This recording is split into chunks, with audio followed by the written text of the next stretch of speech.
చలో నెక్స్ట్ ఆంధ్రజ్యోతి విషయానికి వద్దాం. ఆంధ్రజ్యోతిలో ఇవాళ కనిపిస్తున్న వార్తలు సంతకాల కోసం కేసీఆర్ హరీష్ రావు ఒత్తిడి చేశారు. ఫోన్ చేసి సమస్య ఏమిటని తొందర పెట్టారు. బ్యారేజీల నిర్మాణాల డిజైన్ల ప్రకారం జరుగుతోందా అనేది పరిశీలించకపోయాను. నాటి ప్రభుత్వం అవకాశమే ఇవ్వలేదు. 3D అధ్యయనం లేకుండా డిజైన్లు ఖరారు చేశారు. సంతకం చేయడానికి 4-5 రోజులు నిరాకరించిన బాధ్యత తనదే అంటూ కాళేశ్వరం ఈఎన్సీ లేఖ ఇచ్చిన తర్వాతే సంతకాలు పెట్టిన. ఆ తర్వాత లేఖను తొలగించారు. ఆర్టీఐ ద్వారా ఈ వివరాలు తెలిసాయి. మేడిగడ్డ డిజైన్లలో ఎల్ఎన్టీ పాత్ర, దీని ఆధారంగా 600 పేజీల ఈమెయిల్లు కాళేశ్వరం కమిషన్ సమక్షంలో వెల్లడించిన మాజీ ఈఎన్సీ ఏ నరేందర్ రెడ్డి. అంటే ఈయన సంతకం పెట్టను అన్నాడట. కేసీఆర్ హరీష్ రావు ఫోన్ల మీద ఫోన్లు చేసిరట. నేను పెట్టాను సార్, ఇది అలా నేను అడ్డంగా ఇరుక్కుంటా అంటే అప్పుడు వాడు ముసలోడు ఉన్నాడు కదా ఈఎన్సీ మురళీధర్ రావు అని, ఆ ముసలోడు లెటర్ పెట్టిండట. లేదు నీకేం కాదు, బాధ్యత మొత్తం నాదే అని ఒక లేఖ రాసిండట అఫీషియల్గా. ఇప్పుడు ఆ లేఖని ఆ తర్వాత ఆ లేఖని తీసేసిండట. వాడు తెలివిగల్లోడు కదా, ఎట్లా క్రైమ్ చేయాలని మురళీధర్ రావు కదా, మరి ఎట్లా క్రైమ్ చేయాలి, ఎట్లా ఇరికియాలని ఇప్పుడు ఎవరిది తప్పైంది? ఆయన తప్పైంది. మరి ఆయన కూడా ఏం చేయాల్సి ఉండే? ఆయన కూడా ఏం చేయాల్సి ఉండే? తీవ్రంగా వ్యతిరేకించాల్సి ఉండే. ఏమవుతుంది? మహా అయితే నీకు ట్రాన్స్ఫర్ అవుతుంది, నీ ప్లేస్లో ఇంకొక ఆయన వస్తాడు. ఇప్పుడు ఎవరు ఇరుక్కుంటున్నారు? హరీష్ రావు సేఫ్గా ఉన్నాడు, లక్షల వేల కోట్లు సంపాదించి. కేసీఆర్ సేఫ్గా ఉన్నాడు, మంచిగా వండుకున్నాడు. కేసీఆర్ ఫ్యామిలీ ఎంజాయ్ చేస్తున్నది ఆ డబ్బులతోటి. విదేశాల్లో దాచుకున్నారు, హైదరాబాద్ రియల్ ఎస్టేట్లో పెట్టిరు. మెగా కృష్ణారెడ్డి ఫోర్బ్స్ జాబితాలో స్థానం సంపాదించిండు. నష్టపోతున్నది ఎవరు? నాశనం అవుతున్నది ఎవరు? రేపు పొద్దున అధికారులే. రాజకీయ నాయకులు ఏముందండి, వాళ్ళు రకరకాల ఈక్వేషన్స్ ఉంటాయి అందులో. మీకెవరున్నారు వెనకాల? చూడండి, కాళేశ్వరం బ్యారేజీల డిజైన్లు, డ్రాయింగ్లు సంపూర్ణంగా అధ్యయనం చేసే అవకాశాన్ని అప్పటి సీఎం కేసీఆర్, నీటిపారుదల శాఖ మంత్రి హరీష్ రావులు తమకు ఇవ్వలేదని మాజీ ఈఎన్సీ సెంట్రల్ డిజైన్ ఆర్గనైజేషన్ ఏ నరేందర్ రెడ్డి వెల్లడించారు. హడావుడిగా డిజైన్లు, డ్రాయింగ్లపైన సంతకాలు చేయాలని కేసీఆర్, హరీష్ రావు, రామగుండం మాజీ ఈఎన్సీ నల్లా వెంకటేశ్వర్లు, కాళేశ్వరం ఈఎన్సీ బి హరిరామ్ తనపై ఒత్తిడి చేశారు. 3D అధ్యయనం తర్వాత డిజైన్లు, డ్రాయింగ్లు రూపొందించాల్సి ఉండగా 2D అధ్యయనం తర్వాతే వీటిని తయారు చేయాల్సిన పరిస్థితి ఒత్తిళ్ల కారణంగా నెలకొందని వెల్లడించారు. ఈ సెంట్రల్ డిజైన్ ఆర్గనైజేషన్ అన్నది మన రాష్ట్రంలో చాలా అద్భుతంగా వాళ్ళు డిజైన్స్ రూపొందిస్తారు. చాలా పెద్ద ఎక్స్పర్ట్స్ ఉన్నారు అందులో. ఒకానొక సమయంలో వాళ్ళకి మా వల్ల కాదా, ఇది మేము ఇది చేయమని కూడా చేతులు ఎత్తేసారు. కాళేశ్వరం ఎత్తిపోతల పథకంపై విచారణలో భాగంగా గురువారం నరేందర్ రెడ్డిని ప్రశ్నించారు. డిజైన్లు, డ్రాయింగ్లతో ముడిపడ్డ పలు అంశాలపైన కమిషన్ ప్రశ్నలు సంధించింది. తమను తొందరబెట్టి ఒత్తిళ్లకు గురిచేయడం ద్వారా ఆమోదించాల్సిన అనివార్యతను కల్పించారని నరేందర్ రెడ్డి కమిషన్కు చెప్పారు. కేంద్ర జలవనరుల సంఘం మార్గదర్శకాల ప్రకారం, ఇది చాలా ఇంపార్టెంట్ న్యూస్, ఇది సెంట్రల్ డిజైన్స్ ఆర్గనైజేషన్కు అధిపతిగా ఈఎన్సీ ఉండాలి. ఈఎన్సీ కింద హైడ్రాలజీ, ఇన్వెస్టిగేషన్స్, డిజైన్, డ్రాయింగ్లకు వేరువేరుగా సీఈలు పనిచేయాలి. ఈ డిజైన్లను కేంద్ర జల సంఘానికి పంపించే ముందు డిపిఆర్లోని చెక్ లిస్ట్ పైన ఈఎన్సీ సంతకం చేయాలి. ఇగో వీడే ఈఎన్సీ. అసలు పెద్ద దొంగ ఈ మురళీధర్ రావే. అయితే కొన్నాళ్ళుగా CDO పరిధిలో హైడ్రాలజీ, ఇన్వెస్టిగేషన్లు లేవు. వాటిని ఈఎన్సీ కిందకు మార్చారు.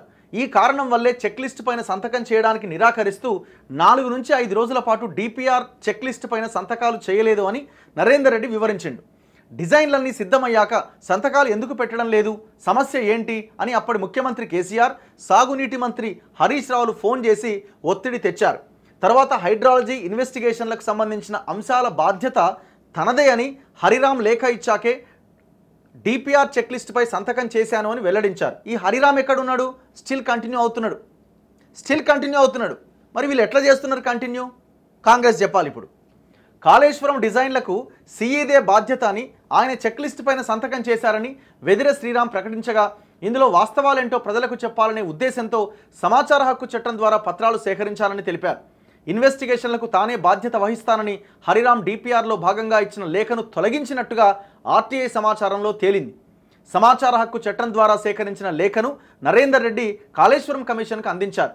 సాంకేతిక అనుమతి తీసుకున్నాక డిజైన్లు డ్రాయింగ్లు మార్చవచ్చా అని కమిషన్ ప్రశ్నించగా క్షేత్రస్థాయిలో పరిస్థితులు ఇతర పారామీటర్స్ క్షేత్రస్థాయి అధికారుల నివేదిక ఆధారంగా మార్పులు చేయడానికి వీలుంటుందని బదులిచ్చారు. కాళేశ్వరం ప్రాజెక్టు డిజైన్లు డ్రాయింగ్లు చేయాలని ఆదేశించింది ఎవరు? కాళేశ్వరం నిర్మాణం చేయాలని నిర్ణయం ఎవరిది అని కమిషన్ అడిగింది. ఉన్నత స్థాయిలోని నిర్ణయాల ఆధారంగా చేశామని, బ్యారేజీల ఎంపిక ప్రదేశాలు ఖరారు చేసుకున్నాక స్ట్రక్చరల్ డిజైన్ల తయారీకి ఫైలు పంపించారని, ఉన్నత స్థాయిలో జరిగిన ఏ సమీక్షకు తనను పిలవలేదని బదులిచ్చారు. ఇచ్చిన డిజైన్లు డ్రాయింగ్ల ప్రకారం పనులు జరుగుతున్నాయా లేవా పరిశీలించాల్సిన బాధ్యత ఇంజనీర్గా మీకు లేదా అని కమిషన్ ప్రశ్నిస్తే, గత ప్రభుత్వం మాకు అవకాశమే ఇవ్వలేదు, నిర్మాణం చేపట్టడానికి ముందు బ్యారేజీలు కట్టే ప్రదేశాన్ని పరిశీలించి ఎంత పొడవుతో కడుతున్నారని వివరాలు తెలుసుకోవడం తప్ప మిగతా అంశాలు పరిశీలించలేదు. రాఫ్ట్, పునాది అండ్ సీకెంట్ పైల్స్, ఆఫ్రాన్ పనులు, గేట్లు, పియర్స్ అంటే పిల్లర్లు, కవర్ డెప్త్లను మాత్రమే పరిశీలించాం. 3 బ్యారేజీల నిర్మాణంలో మీ పాత్ర ఏంటి అని కమిషన్ అడగ్గా నిర్మాణ పరంగా మా పాత్ర లేదు అని చెప్పిండట. వరద ప్రవాహ వేగం అంచనాలు తప్పింది. మేడిగడ్డ బ్యారేజీ నుంచి వరద సెకన్కు 6 మీటర్ల వేగంతో వెళ్లేందుకు డిజైన్లు రూపొందించారు. సెకన్కు 15 నుంచి 16 మీటర్ల వేగంతో వరద ప్రవాహం ఉందని నిర్ధారణ అయింది కదా అని కమిషన్ ప్రశ్నించగా అవును అని నరేందర్ బదులిచ్చారు. వేగంగా బయటకొచ్చే వరదకు బ్యారేజీ దిగువ భాగం దెబ్బతినకుండా నిర్మాణాలు జరగలేదని కమిషన్ తప్పుపట్టింది. హెడ్ ఆఫ్ ది డిపార్ట్మెంట్ అంటే ఎవరు? ఏ నమూనా అధ్యయనాల తర్వాత డిజైన్లు సిద్ధం చేశారు అని కమిషన్ ప్రశ్నించగా 2D నమూనా అధ్యయనం GAD ఆధారంగా డిజైన్లు డ్రాయింగ్ చేశామని నరేందర్ రెడ్డి వివరించారు. నిజానికి 3D నమూనా అధ్యయనం తర్వాతే డిజైన్లు తయారు చేయాలి. కానీ నాటి సీఎం మంత్రి ఒత్తిడి చేయడంతో 3D అధ్యయనాలు రావడానికి ముందే డిజైన్లు తయారు చేశామని, దీనికి గవర్నమెంట్ ఒత్తిడే కారణమని వివరించారు. గవర్నమెంట్ అంటే రాజ్యాంగం ఏమైనా నిర్వచనం ఇచ్చిందా? హెడ్ ఆఫ్ ద డిపార్ట్మెంట్ అంటే ఎవరు? మంత్రివర్గానికి బాస్ ఎవరు అని కమిషన్ ప్రశ్నించగా ముఖ్యమంత్రి అని బదులిచ్చారు. బ్యారేజీల నిర్మాణం జరుగుతున్నప్పుడు హరీష్ రావు మంత్రిగా ఉన్నారు. ఏ స్థాయి అధికారులు నమూనాను అధ్యయనం చేస్తారని కమిషన్ ప్రశ్నించింది. Telangana state engineering laboratory chief engineer స్థాయి అధికారి అని బదులిచ్చారట. ఇట్లా దొంగలు కలిసి మొత్తం 1,00,000 కోట్లని గోదావరి పాలు చేశారు. నల్లా వెంకటేశ్వర్లదే బాధ్యత. మేడిగడ్డ బ్యారేజీలో షీట్ పైల్స్కు బదులుగా సీకెంట్ పైల్స్ వేయడం వెనుక మాజీ రామగుండం ఈఎన్సీ నల్లా వెంకటేశ్వర్లు తీసుకున్న నిర్ణయమే కారణమని ఈఎన్సీ మురళీధర్ ప్రశ్నించారు. ఒకరి మీద ఒకటి దోసుకుంటున్నాడు. చివరికి ఎందుకు చేసిరా అంటే కేసీఆర్ చెప్పిండు చేసినాం, హరీష్ రావు చెప్పిండు చేసినాం. ఇట్లా మొత్తం అంతా భాగవతం బయటకు వస్తున్నది. మరి విచారణలో బయటకు వచ్చిన వీళ్ళని ఏం చేస్తారన్నది చూడాలి. ఇప్పుడు ఫోన్ ట్యాపింగ్ ఉన్నది. మొత్తం మా అందరి కుటుంబ సభ్యుల ఫోన్లు సహా ట్యాప్ చేసినని మొత్తం వాస్తవాలు బయటకు వచ్చినాయి. ఇంతవరకు ఒక్కడ అరెస్ట్ అయింది లేదు. ఆ పోలీస్ అధికారులు వాళ్ళు వీళ్ళు తప్ప. అంతే కదా, వాళ్ళు ఆల్రెడీ క్లియర్గా చెప్పారు కదా ఆ కేసులో. బాస్ ఉన్నాడు, మా బాసు కేసీఆర్ అని రాధాకిషన్ రావు చెప్పే, భుజంగరావు చెప్పే, వీళ్ళందరూ చెప్పిన వాళ్ళేనా. ఇంతవరకు అరెస్ట్ లేదు, ఏం లేదు. ఇప్పుడు ఇది కూడా అంతే, అందరి పేర్లు ఇందులో ఉన్నాయి, ఓపెన్ సీక్రెట్. ఇది ఇప్పుడు వీళ్ళు ఇన్వెస్టిగేషన్ కంటే ముందే కేసీఆర్ దగ్గర సలహాదారుడిగా పనిచేసిన ఆయన పేరేంది, పెంటారెడ్డి గారు మన ఇంటర్వ్యూలో చెప్పారు కదా, హరీష్ రావు నా మీద ఒత్తిడి తెచ్చిండు, నువ్వు సంతకాలు పెడతందుకున్నావు తప్ప నువ్వు క్వశ్చన్ చేస్తేందుకు లేవు, చెప్పింది చేయి, సంతకం పెట్టు అన్నాడట. ఆయన ఇంటర్వ్యూలో ఓపెన్గా చెప్పిన మాటే. ఈయన కొన్ని సంతకాలు పెట్టకపోతే జెన్కో దగ్గరికి పోయి ముద్రలు వేసుకున్నారు, అసలు మా దగ్గరికే రాలేదు ఒక్క ఫైల్ కూడా అని ఆయన సలహాదారుడిగా ఉన్నాయని చెప్పిండు. ఇప్పుడు ఆయనని మళ్ళీ ఒక 1 year ఎక్స్టెన్షన్ ఇచ్చి గవర్నమెంటు ఆయన చేత వివరాలు ఏదో రాబట్టే ప్రయత్నానికి ఆయన మళ్ళీ పెట్టుకున్నది. సో ఇట్లా మొత్తానికి ఇప్పుడు ఆయన ఇంటర్వ్యూ ఉండే కదా మన దగ్గర.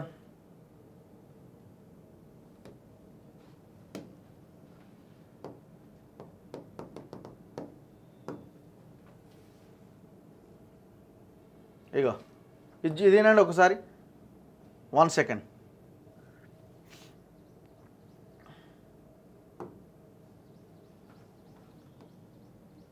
అండర్గ్రౌండ్ సర్ఫేస్ పంప్ హౌస్ ఏది మీరు అంటుంది కల్వకుర్తి హరీష్ రావు గారు మంత్రి గారికి అండర్గ్రౌండ్ సర్ఫేస్ పంప్ హౌస్ లో డిఫెన్స్ ఆఫ్ ఒపీనియన్ పెరిగిపోయింది. నేను చెప్పిన మాటలు ఏమి వినే పరిస్థితిలో ఇవ్వట్లేరు. నేను చెప్పడానికి ఆపర్చునిటీ కూడా ఇవ్వట్లేదు, చెప్పినా వింటట్లేదు. ఒకసారి చెప్పడం జరిగింది, సార్ ప్రెషర్ మీద పెంచుతున్నారు, పంప్ హౌస్ దూరం పెడుతున్నారు, ఒకసారి ఓరల్గా చెప్పడం జరిగింది. నువ్వు పెట్టుకున్నది మేము ఇచ్చింది సంతకాలు చేసి పుష్ చేస్తానికా లేక అడ్డం పెట్టడానికా అనే మాట జరిగింది ఫేస్ టు ఫేస్. ఎవరు ముఖ్యమంత్రి గారు అన్నారు ఈ మాట? ముఖ్యమంత్రి గారు లేరు ఇరిగేషన్ అప్పుడు. మరి ఎవరన్నారు ఈ మాట? అప్పుడు ఇరిగేషన్ మంత్రి గారు ఎవరు? హరీష్ రావు గారు ఆ సందర్భంగా అన్నాడు, నీ అన్నిటికీ అడ్డం పెడుతుంటారు ఎందుకు, మీరు అడ్డం పెట్టుకోవడానికి అడ్వైజ్ పెట్టుకుంది నీకు పుష్ చేయడానికి అని. అప్పుడు నేను కొత్తగా ఉన్నాను, నా కెపాసిటీ వాళ్ళకి తెలియదు. ఓకే, నా కెపాసిటీ ఎప్పుడు తెలిసిందంటే కల్వకుర్తి కమిషన్ చేసినప్పుడు తెలిసింది. అప్పటి నుంచి ఫాలో కావాలి. అప్పటి నుంచి కూడా వీళ్ళు పంపట్లేదు డ్రాయింగ్లు అని చెప్పాము. సెక్రటరీ గారు కూడా ఒకసారి చెప్పారు డ్రాయింగ్లు అడ్వైజర్ గారు రూట్ చేయండి అంటే, కాదు సార్ జనుకోవాలి ముద్ర కొడుతున్నారు అందుకే మేము చేసుకున్నాం సార్ అన్నీ అయిపోయినాయి అన్నారు. సరే అయిపోయిందని మనకి ఎందుకు. అప్పటి నుంచి ఏ ప్రాజెక్ట్ వచ్చినా తర్వాత అప్పుడు నాకు డ్రాయింగ్ రావడం మొదలుపెట్టినాయి. సెక్రటరీ గారు ఇంటర్ఫేర్ అయ్యి, స్మితా మేడం కూడా ఇంటర్ఫేర్ అయ్యి అని పెంటాడికి పంపండి, పెంటాడి సంతకం లేకుండా ఏ ఫైల్స్ ఎవరికి వెళ్ళదు అని అన్నారు. ఇప్పుడు ఎవరికి వాళ్ళే పవర్ సెంటర్లు అయిపోయారా ఇట్లా? నాకు అర్థం కావట్లేదు. ఇప్పుడు సలహాదారుని మిమ్మల్ని పెట్టుకున్నారు, మీ దగ్గరికి డ్రాయింగ్స్ దానికి పర్మిషన్స్ అన్ని తీసుకోలేదు. కన్సర్న్ చీఫ్ ఇంజనీర్ అథారిటీ అనే ఫీలింగ్ వెళ్ళిపోయారు. ఎవరైనా? వెంకటేశ్వరరావు హరిరామ్ గారు, వీళ్ళిద్దరు ఈఎన్సీలు. ఆయన ఆఫ్టర్ ఆల్ ఎస్సీ రిటైర్ ఉండి మేమైంది. ఇప్పుడు ఈఎన్సీ హరిరామ్ ఏడున్నాడండి? ఇంకా ఉన్నాడు కదా. ఈ మురళీధర్ రావును కూడా ఇట్లనే పెట్టుకున్నారు. వాడు అడ్డం గిరికిచ్చిన తర్వాత ఢిల్లీలో ఆ కృష్ణా జలాల విషయంలో అప్పుడు తీసేసిరు. సో ఇట్లా ఈ దందా నడుస్తూ ఉన్నది. ఈ విచారణ ఎంతవరకు ముందుకెళ్తుంది, ఏమైంది అన్నది మనం రాబోయే రోజుల్లో చూడాలి. మాకైతే పెద్దగా నమ్మకాలు లేవు. ఈ కాళేశ్వరంలో ఎవరిని అరెస్ట్ చేస్తారు, ఇంకేదో రికవరీ చేస్తారన్న నమ్మకాలు అయితే మాకు లేవు. ఇప్పుడు ఈ పైసలని ఎక్కడ పోయినాయండి? సంపాదించిన ఈ దోపిడీ చేసిన పైసలని టోటల్ హైదరాబాద్ రియల్ ఎస్టేట్లో ఉన్నాయి. విదేశాలకు పోయినాయి కొన్ని, హైదరాబాద్ రియల్ ఎస్టేట్లో ఉన్నాయి.